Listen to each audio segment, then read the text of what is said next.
क्यों? स्वागत है आपका जीवन की बात चैनल पर, जहां हम उजागर करते हैं उन रहस्यों को जो हमारे वेदों, पुराणों और देवताओं की कहानियों में छिपे हैं। इस वीडियो को अंत तक जरूर देखिए, क्योंकि आज हम जानेंगे भगवान की कृपा की पहली पहचान, रहस्य जो सबको नहीं पता।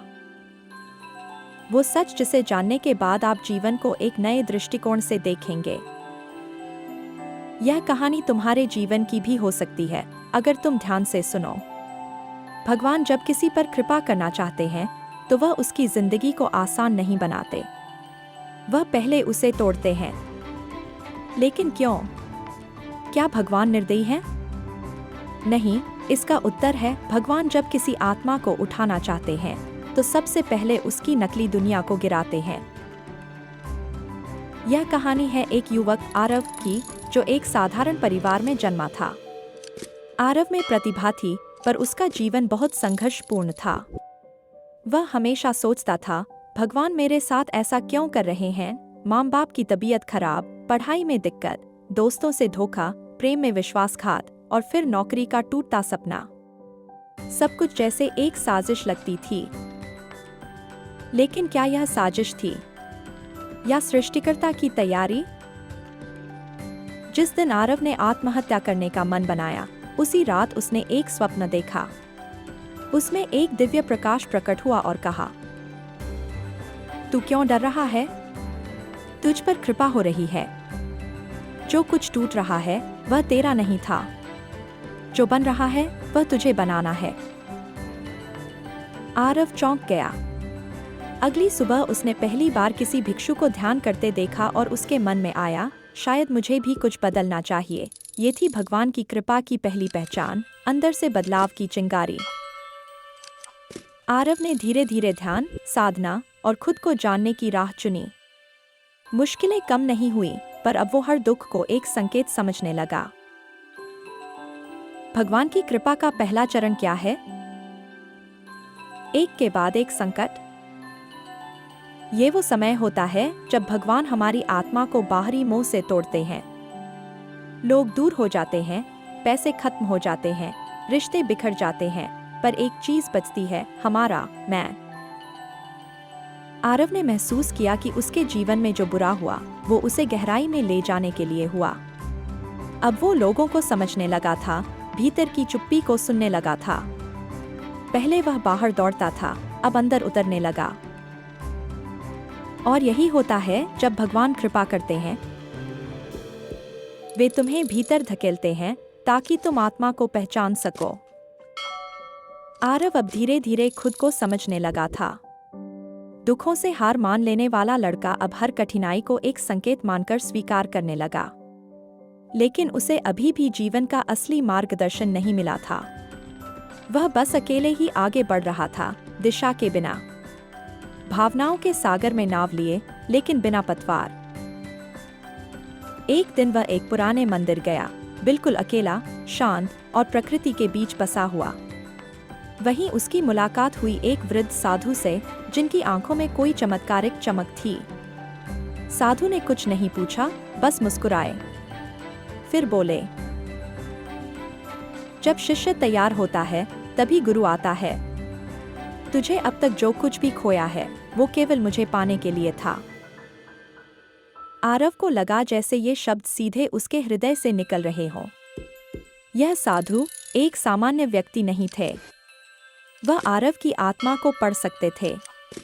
उन्होंने उसे बताया कि भगवान की कृपा का दूसरा बड़ा संकेत होता है, गुरु का मिलना। पर क्यों? भगवान जब तुम्हारे जीवन की गाड़ी को मोड़ना चाहते हैं, तो वो तुम्हें ऐसे व्यक्ति से मिलवाते हैं जो तुम्हारे अंदर की गहराइयों को देख सके, तुम्हारे भीतर के अंधेरे को पहचान सके और तुम्हें खुद तक वापस लौटा सके। साधु ने आरव से कहा, तू बाहर से बहुत टूटा है, लेकिन अंदर तू अब तैयार है। और यही तैयारी तुझे तेरे असली स्वरूप तक ले जाएगी। आरव ने वहीं बैठकर ध्यान करना शुरू किया। साधु ने उसे केवल 3 शब्द सिखाए, स्मरण, समर्पण और साक्षी। स्मरण ईश्वर को याद करना, समर्पण जो हो रहा है उसे स्वीकार करना। साक्षी हर भावना को बिना पकड़ के देखना। यह 3 शब्द आरव की जिंदगी के आधार बन गए। अब वह रोज साधु से मिलने लगा। वो न शास्त्र पढ़ाता न प्रवचन देता, वो बस आरव को देखने देता अपने भीतर।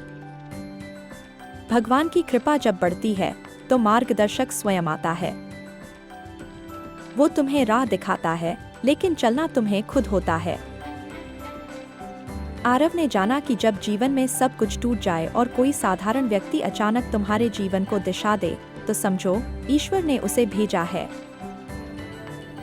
आरव अब साधु के साथ समय बिताने लगा था। उसके जीवन में एक गहराई आ गई थी जो पहले कभी नहीं थी। बाहर की दुनिया उसे अब उतनी आकर्षक नहीं लगती थी जितनी अपने भीतर की यात्रा। एक शाम साधु ने उससे कहा, आज ध्यान की मुद्रा में बैठ, लेकिन इस बार केवल सांस पर नहीं, अपने मन पर ध्यान दे।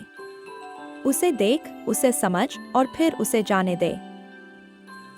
आरव ध्यान में बैठ गया, आंखें बंद की और भीतर के अंधेरे को देखने लगा। कुछ देर में उसे पुराने दृश्य दिखने लगे, बचपन की घटनाएं, माँ का प्यार, पिता का गुस्सा, दोस्तों की उपेक्षा और अपने आप से घृणा। इन सब भावनाओं के बीच एक उजाला चमका, जैसे उसके भीतर कोई बैठा है जो सब कुछ देख रहा है, लेकिन खुद उस दर्द में शामिल नहीं है। वही आरव का साक्षी भाव था। यही था उसका पहला आत्म साक्षात्कार। उसने पहली बार जाना कि जो दुख उसे सालों से खा रहा था वह केवल उसके मन में था। आत्मा उससे अछूती थी, और यही आत्मा असली आरव थी। न दुख, न क्रोध, न असफलता, बस शुद्ध चेतना। साधु बोले, अब तू भगवान के उस चरण पर है जहाँ कृपा की सबसे बड़ी पहचान मिलती है। तू खुद को पहचानने लगा है। अब तेरी लड़ाई दूसरों से नहीं, अपने झूठे अहंकार से होगी। ईश्वर जब कृपा करते हैं तो वो तुम्हें तुम्हारा ही प्रतिबिंब दिखाते हैं, सच्चा, निर्मल और परम शांति से भरा। आरव को अब समझ आ गया था कि जीवन में जो भी हुआ था वह इस पल तक पहुंचने के लिए था। पीड़ा, संघर्ष, अकेलापन, सब केवल एक दरवाजा था जिसे पार करके वह अब आत्मा की रोशनी में आया था। अब उसे किसी की पहचान, किसी की स्वीकृति की जरूरत नहीं थी। अब वो जान गया था, मैं आत्मा हूँ, नश्वर देह नहीं। इस अनुभव ने आरव को भीतर तक बदल दिया। अब वो न साधु से प्रश्न करता था, न किसी चीज की इच्छा रखता था। बस शांति में बैठता और हर दिन अपने भीतर उतरता। भगवान जब कृपा करते हैं तो तुम्हें तुम्हारे सबसे गहरे झूठ से आजाद करते हैं। वो झूठ कि तुम केवल शरीर हो, केवल मन हो। आरव अब वो नहीं रहा था जो कभी हुआ करता था, न अंधकार में भटकता एक सामान्य युवक, नहीं केवल उत्तर खोजता एक साधक। अब वह धीरे धीरे जीवन के असली अर्थ को समझ रहा था। साधु मौन थे, लेकिन उनकी उपस्थिति अब हर उत्तर बन चुकी थी। एक दिन सुबह सुबह आरव ने साधु से पूछा, गुरुदेव, क्या अब मेरी साधना पूरी हो गई है? साधु मुस्कुराए और बोले, बिल्कुल नहीं, अब शुरू हुई है। तू अब तक अपने मन के भ्रम से बाहर निकला है। अब तुझे जानना है कि तुझे किस लिए भेजा गया है। आरव हैरान हुआ, क्या हर किसी को कोई उद्देश्य देकर भेजा जाता है? क्या जीवन केवल जीने के लिए नहीं, बल्कि कुछ विशेष करने के लिए है? साधु ने कहा, जब भगवान कृपा करते हैं तो सबसे पहले वह तुम्हें तुमसे मिलवाते हैं।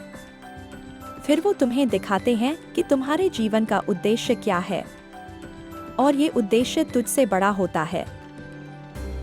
तू सिर्फ अपने लिए नहीं आया, तू दूसरों के लिए आया है। इस वाक्य ने आरव को झकझोर दिया। उसी रात ध्यान करते समय उसे एक गहरा अनुभव हुआ। उसने देखा एक गांव जहां लोग पीड़ा में थे, बीमारियां, भूख, भय और अज्ञान से भरा हुआ जीवन, और वह स्वयं वहां एक दीपक की तरह खड़ा था, उजाला करता हुआ।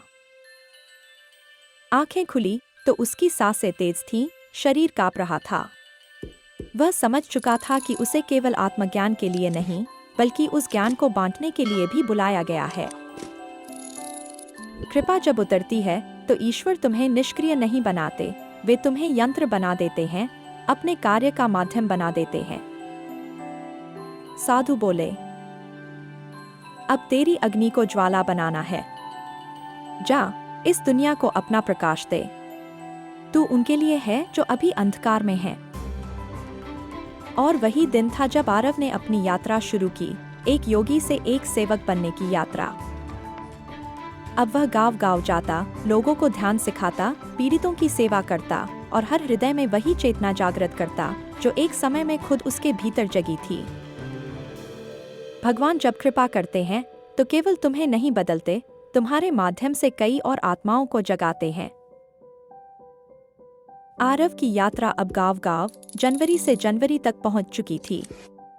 लोग उसे योगी मानने लगे थे, कोई संत, कोई गुरु, लेकिन आरव जानता था वह केवल एक माध्यम है। उसका उद्देश्य सेवा है, ज्ञान का प्रवाह है। पर जैसे जैसे वह लोगों के जीवन में प्रकाश फैलाने लगा, वैसे वैसे एक और रहस्य सामने आने लगा। ईश्वर जब किसी को अपना कार्य देते हैं तो उस व्यक्ति की परीक्षा शुरू कर देते हैं। आरव ने देखा कि कई लोग उसकी आलोचना करने लगे। ये नौजवान कौन है जो साधु बन गया? कोई दिखावा कर रहा है? क्या इसने कोई चमत्कार किया? एक समय था जब वो गुफा में एकांत साधना कर रहा था, और अब जब वह सेवा में जुटा था, समाज की नजरें बदल गई थीं। लेकिन यही असली अग्निपरीक्षा थी। भगवान जब कृपा करते हैं तो सबसे पहले तुम्हें अकेला करते हैं, फिर तुम्हें टूटते हुए देखते हैं और अंत में तुम्हें निखारते हैं। एक दिन एक वृद्ध महिला आरव के पास आई। वो बहुत बीमार थी, उसके पास इलाज के लिए कुछ नहीं था। आरव ने उसके पैर दबाए, उसे औषधियां दी और 3 दिन उसके पास बैठा रहा। जब महिला ठीक हुई तो उसने आरव से कहा, बेटा, तू कोई साधारण नहीं है, तुझे भगवान ने भेजा है, तू ईश्वर का दूत है। उस दिन आरव समझ गया, जब भगवान कृपा करते हैं तो तुम्हारे हाथों से दूसरों का भाग्य लिखा जाने लगता है। पर यही समय था जब उसकी सबसे बड़ी परीक्षा आई। उसे वही गांव छोड़ना पड़ा जहां उसने सबसे ज्यादा सेवा की थी। कुछ लोगों ने उसके खिलाफ गलत अफवाह फैलाई, लेकिन आरव शांत रहा। उसने कहा, जिसने मुझे बुलाया है वही मुझे भेजेगा।